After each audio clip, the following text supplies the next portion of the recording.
বাংলার নববর্ষ বরণের উৎসব এবং পশ্চিমবঙ্গ দিবস পালন করা হলো উত্তর কলকাতা ১২ নম্বর ওয়ার্ডে। উপস্থিত ছিলেন সাংসদ সুদীপ বন্দ্যোপাধ্যায়, উপস্থিত ছিলেন মানিকতলা বিধানসভা কেন্দ্রের বিধায়িকা সুপ্তি পাণ্ডে, ছিলেন শ্রেয়া পাণ্ডে, এছাড়াও ছিলেন মানিকতলা বিধানসভা কেন্দ্রের ১২ নম্বর ওয়ার্ডের পৌরমাতা ডক্টর মীনাক্ষী গঙ্গোপাধ্যায় সহ বহু তৃণমূল কর্মী এবং সাধারণ মানুষ। এই উপলক্ষে এক বর্ণাঢ্য শোভাযাত্রারও আয়োজন করা হয় এবং এক সাংস্কৃতিক সন্ধ্যারও আয়োজন করা হয়।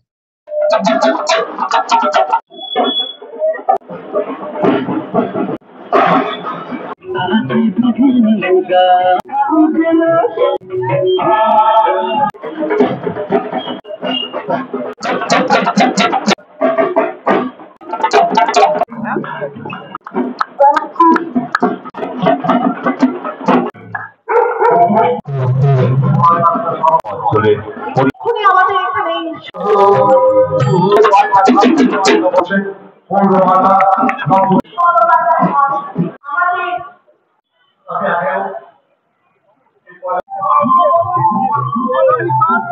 আগামীকাল পয়লা বৈশাখ পশ্চিমবঙ্গ উৎসব, কি বলবেন? বাংলা নতুন বর্ষ তার উদযাপন হচ্ছে। আজকে সবাই খুশি, কালীঘাটে স্কাইওয়াক ওপেনিং হচ্ছে। মমতা ব্যানার্জি প্রতি মুহূর্তে চান যে বাংলা একটু উৎসবমুখী হয়ে থাকে, তার সঙ্গে তার উন্নয়ন, সংহতি, সম্প্রীতি, ঐক্যের বাতাবরণে এই বছর বাংলা দেশের কাছে উপযুক্তভাবে প্রতিনিধিত্ব করুক, এটাই কাম্য নতুন বছর। আমাদের রাজনৈতিক অভিভাবক গ্রুপ আছে, জানেন, হোয়াটসঅ্যাপ গ্রুপ, সেটার নাম অত রেস্ট্রিকশন ছিল, ভালো করে করতে পারি। আপনাদের সকল দর্শককে আমার তরফ থেকে শুভ নববর্ষ। আপনাদের আপনারা সবাই এবং যারা জার্নালিস্ট, তারা যারা আজকের দিনে বাইরে, তাদের পরিবারের লোক যেন ভালো থাকুক, তারা যেন এই জার্নালিজম লাইনে অনেক উঠতে যাক। পশ্চিমবঙ্গ দিবসের সঙ্গে আগামীকাল পয়লা বৈশাখ নববর্ষ বাঙালি, কি বলবেন? পশ্চিমবঙ্গ দিবস, যারা পশ্চিমবঙ্গে থাকে আমরা যতবার জয় বাংলা বলি, আমাদের জন্য পশ্চিমবঙ্গ দিবস। আমাদের পশ্চিমবঙ্গের মানুষ যেন সুরক্ষিত থাকে, সুন্দর থাকে, যেন কালো নজর থেকে দূরে থাকে, ভালো থাকে, এবং যেরকম শান্ত সুন্দর পশ্চিমবঙ্গ আমাদের ছিল, সেরকম যেন আমাদের কোনো রকমের উত্তেজনা, কোনো রকমের ভেদাভেদ যেন মানুষের মধ্যে ঘর না করতে পারে। তাই জন্য মনের ভিতর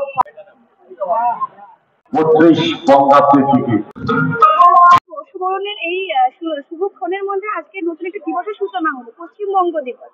তো কি বলবেন? সবকিছু মিলেমিশে একাকার হয়ে গেল।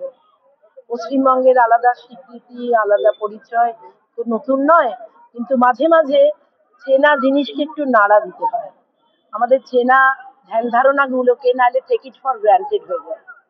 যখন একেবারে নাড়া দিয়ে বলা হয় আমরা পশ্চিমবঙ্গবাসী, আমরা বাঙালি, আমাদের কৃষ্টি সংস্কৃতি ঐতিহ্য সকলের থেকে আলাদা, তাই ছিলই, তাকে আরো বেশি করে, মানে যে চ্যাপ্টার ছিলই তার তলায় আন্ডারলাইন যেমন করা হয়, আমার কাছে এই দিনটা ঠিক সেরকম। আরেকবার আন্ডারলাইন করে নিজেকে নিজের আত্মবলব্ধি দিয়ে মনে করিয়ে দেওয়া যে আমরা আছি, আমরা থাকবো, আমরা মুছে যাওয়ার জন্য নয়। আমাদের সংস্কৃতি চিরপ্রাচীন, ঐতিহ্যময়, আমরা বাঙালি। সকল জনগণকে নববর্ষের শুভেচ্ছা দিবেন। সবাইকে বলবো, দাদা উঠে দাঁড়া তো। হ্যাঁ, তো সবাইকে বলবো যে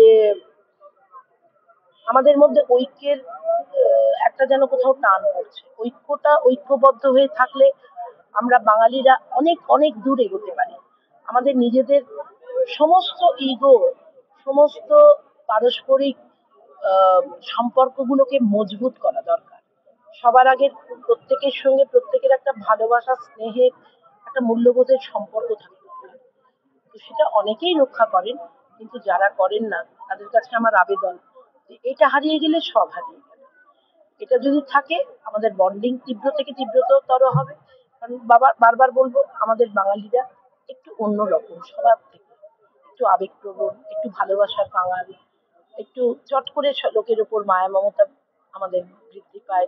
যে কোনো দেশের যে কোনো মানুষকে, যে কোনো ভাষাকে আমাদের আপন করে নেবার মতো আমাদের জুড়ি নেই। সেইটা আমরা যেন একেবারে থাকুক, সেটা বজায় থাকুক।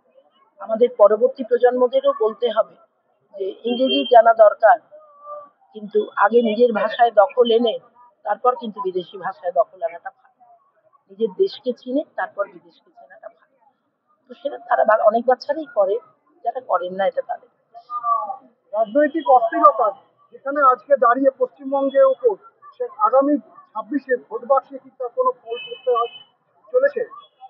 মাননীয় মুখ্যমন্ত্রীর এত গঠনমূলক কাজ সবকিছু ছাপিয়ে যাবে। কিছু অস্থিরতা থাকবে, কিছু অস্থিরতা না থাকলে আমরা আমাদের আরো স্ট্র্যাটেজিগুলোকে স্ট্রং থেকে স্ট্রঙ্গার করতে পারবো না। কিন্তু তার মানে এই নয় যে আমরা টলে গেলাম। আমাদের সংগঠন মজবুত। আমাদের যে কোনো একটা অনুষ্ঠানে গেলেই আপনারা দেখতে পাবেন আমাদের সংগঠন আমাদের মজবুত। আমরা আমাদের দলকে ভালোবাসি, আমরা আমাদের নেতৃত্বকে ভালোবাসি। মাননীয় মুখ্যমন্ত্রী সবকিছু অসম্ভবের মধ্যে সম্ভব করে তোলার প্রচন্ড চেষ্টা করছে, কিন্তু কিছু লোক সবসময় তার না করাটাকে বেশি তুলে ধরছে, তার করাটাকে, তার ভালোবাসাটাকে, তার সমবেদনাটাকে, তার পাশে থাকার বার্তাটাকে ছড়াতে দিচ্ছে না। এটা একেবারেই ঠিক নয়। আগামী দিন বুঝিয়ে দেবে আমরা আরো আরো বেশি করে মানুষের মনে কতটা দাগ কাটতে পেরেছি। আগামী দিন তার বার্তা দেবে। এগুলো এখন থেকে প্রেডিক্ট আমি করবো না। পল্লব গান উদ্বোধন করেছেন, যেখানে প্রচুর ছেলেমেয়েরা এমবিবিএস করতে পারে। একটার পর একটা উন্নতির প্রকল্প যখন বারে বারে চলছে, সেই সময় বাকিরা কি ভাবলেন সেটাতে কারোরই কিছু যায় আসে না। আমরা বিশ্বাস করি, এক্ষুনি আমাদের মাননীয় বিধায়ক আজ কথাটা বলছিলেন যে আমাদের কাজ হচ্ছে শাখা প্রশাখা হয়ে শুধু কার কি কোথায় অসুবিধা হচ্ছে তুলে নিয়ে গিয়ে ওনার ডালে ফেলে দেওয়া, অথবা আরো বড় ডালে সুদীপ বন্দ্যোপাধ্যায়ের কাছে বা আরো বড় ডালে মমতা ব্যানার্জির কাছে পৌঁছে দেওয়া এবং সেই সলভটা খুঁজে নিয়ে আসা। আমাদের মাননীয় মেয়র অত্যন্তভাবে সুদক্ষভাবে আমাদের প্রত্যেকটা কাউন্সিলরকে পরিচালনা করেন। আমরা বিশ্বাস করি যে আগামী দিনেও এইভাবে আমরা তাদের স্নেহ ছায়া আমরা আরো সুন্দরভাবে আরো সুন্দর জায়গায় পৌঁছাতে পারবো। আমি বর্ষমানের রঙিন উৎসবে অনুষ্ঠিত থেকে আজকে প্রথমে আমরা একটা র্যালি করেছি পুরো ওয়ার্ড জুড়ে। সেখানে ঢাকি ছিল, মাদল ছিল, সেখানে গোপাল ভাঁড় ছিল, মোটু পাতলু ছিল, মানে যত ধরনের আবেদন রাখা যায়। আর আমাদের মেয়েরা কুলো, আম্রপল্লব, কলসি, পিতলের কলসি সমস্ত নিয়ে তারা নিজেদের মতো করে পারফর্ম করেছে। যেমন প্রফেশনাল লোক ছিল, কিন্তু বেশিরভাগই বারোর লোক। আমরা যখন বর্ষবরণে মেতেছি ঠিক সেই সময় আমাদের রাজ্যে কোথাও কোথাও দেখতে পাচ্ছি সাম্প্রদায়িক দাঙ্গা বেঁধে গেছে বললেই চলে। সেটা কি পরিস্থিতি? আসলে দেখুন, সব সময় জানবেন যখন ভালো কাজ বড় জায়গা করে চলতে থাকে তখন 1% জায়গায় ডিস্টার্ব করে দিয়ে সেই ডিস্টারবেন্সটাই পুরো 99% জায়গায় আরো পৌঁছে দেওয়ার একটা উদ্যোগ বা প্রবণতা মানুষ নেয়। মানুষ ভুল জিনিস বোঝায়। আপনারা দেখতে পাচ্ছেন কলকাতা পুলিশ আজকেও একটা পোস্ট দিয়েছে যে একটা গাড়ি পুড়ছে, আসলে গাড়িটা গরমে পুড়ে গেছে, কিন্তু সেটা দাঙ্গায় লাগিয়ে দেওয়া হয়েছে বলে বলা হচ্ছে। এই ধরনের অনেক জিনিস শুধু মানুষকে বোঝানোর জন্য, হারানোর জন্যই তৈরি। আর যখন আমরা বর্ষবরণে মেতেছি এবং পশ্চিমবঙ্গ দিবস পালন করছি ঠিক তার কয়েকদিন আগে একসঙ্গে রাজ্যে 26,000 শিক্ষকের চাকরি চলে গেছে, যেটাকে মাননীয় মুখ্যমন্ত্রী বারবার করে দেখছেন যে তাদের চাকরিটাকে ফিরিয়ে দেওয়া যায়। এ ব্যাপারে কি বলবেন? মাননীয় মুখ্যমন্ত্রী, আপনারা জানেন, অভয়ের সময়ও দেখেছেন, প্রথম দিন থেকে পাশে এসে দাঁড়িয়েছেন, সঙ্গে সঙ্গে আর্যগড়ে চলে গেছেন, সঙ্গে সঙ্গে পাশে দাঁড়ানোর চেষ্টা করেছেন। কিছু লোক বারে বারে ভুল ট্র্যাকে নিয়ে যাওয়ার চেষ্টা করেছে। উনি কিন্তু যেদিনকে আইনের অ্যানাউন্সমেন্টটা হলো বা যেদিন মানুষের চাকরি গেল তারপরেই সবাইকে নিয়ে নেতাজি ইন্ডোরে বসে গেলেন। কিন্তু মানুষ যখন এই সময় ডিস্টার্ব, তাকে আরো ডিস্টার্ব করে দেওয়ার প্রবণতা বা প্রকল্প বা ইন্টেনশন, এটা দিদিমণি অনেক দেখেছে, অনেক বছরের মানুষ, অনেক পথ হাঁটা মানুষ। আমরা শুধু তাকে অনুসরণ করতে চাই এবং বিশ্বাস করি চাকরি হারাদের জন্য তিনিই করতে পারেন। অক্ষয় তৃতীয়াদিন একদিকে মাননীয় মুখ্যমন্ত্রী করছেন দীঘাতে জগন্নাথ মন্দির উদ্বোধন, এবং সেই দিনই শুভেন্দু অধিকারী করছে কাঁথিতে সনাতনী ধর্মের আন্দোলন। এটা কি কোনোভাবে কনফারেন্স বেনিফিট হিসেবে দেখছে? অ্যাকচুয়ালি নয়, আমি বিশ্বাস করি এরকম নানা নেতা নানা কিছু করতেই থাকবে, সেগুলোর সাথে মানুষের কোনো যোগাযোগ নেই, মানুষ চায় না। আমাদের সাথে এসে পৌঁছেছেন আমাদের সঙ্গে 16 নম্বর ওয়ার্ডের কাউন্সিলর খোকনদা। আমরা সব সময় এখানের ওয়ার্ডগুলোতে আমরা খুব বন্ধুভাবে থাকি, মানিকতলা একটা পরিবার, দেখতেই পাচ্ছেন। আমরা সবাইকে নিয়ে এইভাবে চলতেই ভালোবাসি, সবাই মিলে এই যে আনন্দ, সেই যে উৎসব, যেখানে যার অসুবিধা হচ্ছে অনুরোধ জানাচ্ছি মাননীয় মুখ্যমন্ত্রীর কথা শুনুন, সেই এলাকার মানুষের কাছে যান, সেই এলাকা থেকে শুধু আরো বৃহত্তর জায়গায় এসে কথা বলুন। আমাদের সরকার সবসময় প্রত্যেকটা মানুষের পাশে আছে।